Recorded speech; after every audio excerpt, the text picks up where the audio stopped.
In this video, we'll look at how to build a two-way lookup with index and match using an approximate match.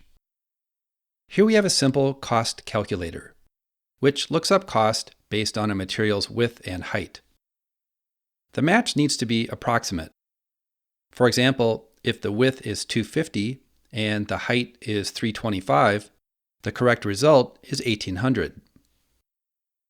If the width is 450 and the height stays at 325, the correct result is 3600.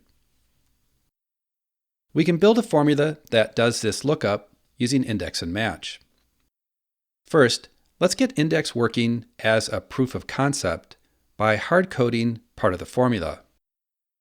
This is a great way to make sure that you have the right idea before you start. So with the data in our table as the array, and with a width of 450 and a height of 325, index is going to need a row number of 3 and a column number of 4 to retrieve the correct value in the table. This works fine, but of course it won't change since the values are hard-coded. So next, let's set up the match functions we need to calculate these values. To get the value for width, which is the row number in index, we'll use the lookup value from M7 and the values in column B as the lookup array. For match type, we want to use 1 for approximate match because the values are sorted in ascending order. The result is 4. To get height, which is column inside index, we'll again use the match function with a lookup value from M8 and height values from row 6. Again, the match type is set to 1 for approximate match. The result is 3.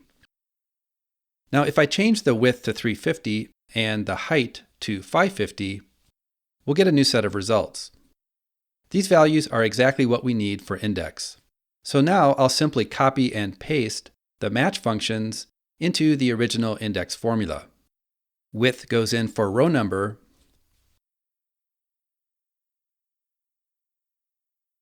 and height goes in for column number.